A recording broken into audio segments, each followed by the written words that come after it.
Hello everyone, and welcome back to another review episode.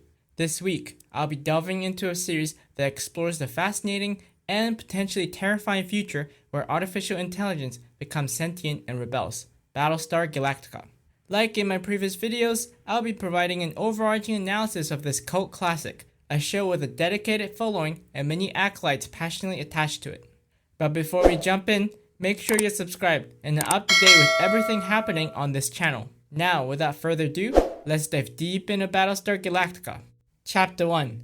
Who Can You Trust? A major narrative from the series that drives everything forward is that certain Cylons have evolved from before, allowing themselves to look and act like humans. With all that remains of civilization after the initial attack from the Cylons being those left on the colonial fleet, the series plants a small seed within the viewer's mind of the reality that not everyone can be trusted, even when trust is so important for human civilization to survive. This small seed is planted right from the beginning, as the series introduces the viewers to just a handful of humanoid Cylons, who wreaks havoc with a tease that there are actually 12 models of humanoid Cylons out there during the two-part miniseries. Coupled with the revelation that Boomer is in fact a sleeper humanoid Cylon within the Galactica from the get-go, the question of who else could be a humanoid Cylon deceiving everyone within the colonial fleet becomes a mystery to solve along with the crew of Galactica. Boomer's presence especially creates a chilling suspense in each scene she appears in during the first season, watching her mingle with the rest of the crew, playing a very powerful mind game on the viewers as we question where her allegiance truly lies. The distrust that these humanoid Cylons plays on the colonial fleet, from using the simplest weapons of lies to taking a more destructive approach, from blowing up a part of Galactica to the attempted assassination of Admiral Adama, paints a bleak picture of the Cylon race. As the series continues revealing more humanoid Cylons one at a time, a single revelation that both the characters of the series and the viewers have been searching and wondering for, the identity of the remaining final 5, changes the perception of the narrative entirely. Learning that 5 of the most devoted loyalists towards humanity turns out to be those 5 humanoid Cylons makes the viewers question what they already knew about these characters and the future actions they might cause for humanity or their own race. When survival is such an important theme throughout the series, whether it's the basic means of survival from getting rations or water to the more complicated means of survival, finding a planet that is habitable for the surviving human civilization, trust becomes an important part of said survival. By making each person accountable for not being trusted for fear that he or she might be a humanoid Cylon, the series portrays a bleak yet interesting narrative tactic to create intrigue in each episode. Chapter 2. Cylons are more complex than perceived. From the beginning of the series, the viewers are taught to despise the Cylons. They are the primary antagonists of the series. They had caused the nuclear holocaust on Caprica, killing billions, and made it their mission to hunt down the surviving colonies. The Cylons not only made it their mission to become the dominant creature on Earth, but they had infiltrated the human race, both before the Cylon War and in the aftermath, with many humanoid Cylons being dormant within Galactica and the surviving colonies. However, like humans, Cylons are more complicated than the viewers are first to believe. Certain humanoid Cylons change over time, developing actual emotions. This single notion of Cylons being evil that the viewers have been ingrained with since the series' inception changes over time as we get glimpses of the potential of Cylons evolving instead of having the notion that they are mere mechanical AIs gone rogue. Cylons, just like human, can evolve and change, allowing them to have mutual understanding of human, forming love and true kinship. The lack of understanding of the Cylons for the initial impression is marked with persecution. Yet over the course of the series, even after all the terrors that these Cylons cause amongst the remaining colonial fleet, the nature within them that they're capable of change is strong. This evolution in the perception of Cylons, from having the simplest conclusion that they're mechanical AIs gone rogue to being so just as complex as humans, makes the Cylons a more relatable character within the narrative. Even when a couple of humanoid Cylons, instead of embracing the newfound emotions for good, feel with vengeance and hatred, the humanoid Cylons that the narrative focuses on, seeing the changes within the narrative, reminds the viewers of the simplest message of don't judge a book by its cover. Chapter 3 explores the dark elements of humanity. In times of great emergencies, people take certain actions that have serious repercussions. The people on board Galactica must make these on a daily basis. As the sole Battlestar to survive and protect the remaining colonies, there comes a time when everyone on board must make harsh decisions. Sometimes these decisions are for the greater good and can be forgiven. However, certain actions can have drastic consequences that many cannot forgive so easily. Entangled with the moral choices these officers on board Galactica must make, there is also everyone else's perspective.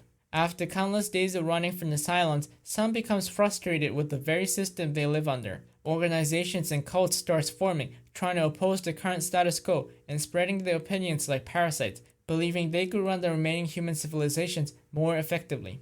From witnessing the horrific betrayals that certain humans commit in New Caprica during the colonial occupation to the mutiny that occurs across the entire colonial fleet, viewers remember these moments. Even though the series can be far from reality as it takes place in space, the human elements keeps the audience grounded, seeing the difficult decisions that the officers on board Galactica are forced to make, even to the point of abandoning certain colonial ships or blowing them up altogether, to the challenging acceptance of change in the perception regarding the Cylons. The representation of humanity through struggles, joys, and even darkness is probably the reason why the series is enjoyed by a massive success over its run. Chapter 4: Love-Hate Relationship with Certain Characters. To tell a great story, there at times must be a character or characters that the viewers are meant to despise.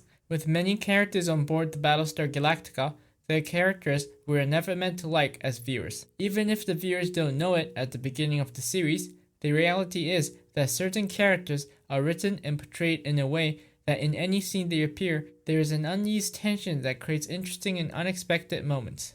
Within this series, the main character who represents this character is Gaius Baltar, a renowned scientist who was used and manipulated by the Cylons on his pride, causing the first initial attack within Caprica and the Battlestar fleet, a total victory for the Cylons. And yet, his mistake was never found out.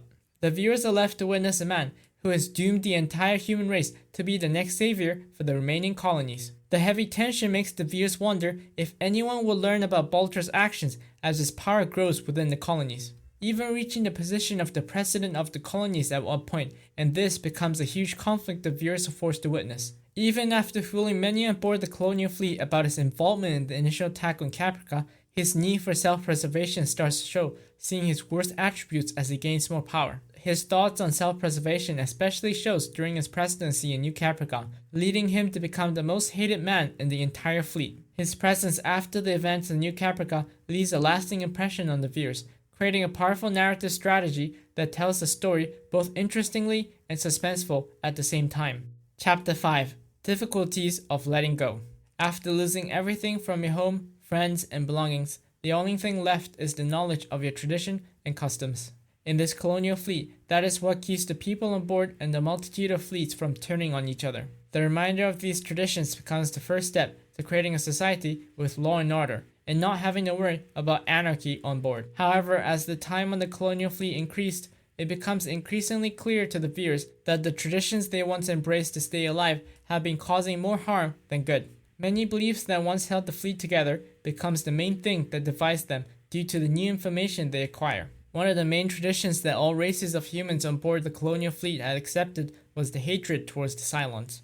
Yet as the series starts to reveal that there is in fact more to the Cylons than meets the eye, there becomes a divide in how people should proceed. The difficulties raised about letting go of traditions becomes a key story throughout the franchise, seeing what once held them together as the last remaining civilization to fall apart because of new traditions and beliefs being born becomes a lesson that many can aspire to.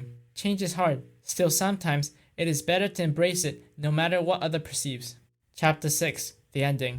In most narrative based on galactic tropes like Star Trek, Star Wars, or the Orville, there is a common notion that the narrative is taking place in the future. However, certain narratives can surprise you, breaking out from the conventional tropes that makes you question everything you have seen throughout the narrative.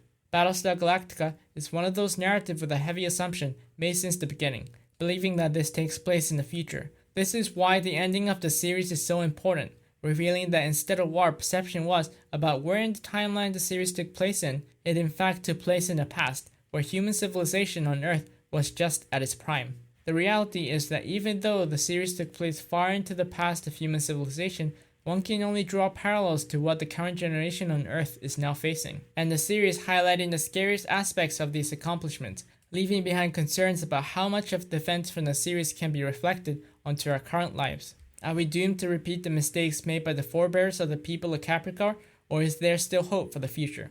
This is a dark, but at times realistic question to ask.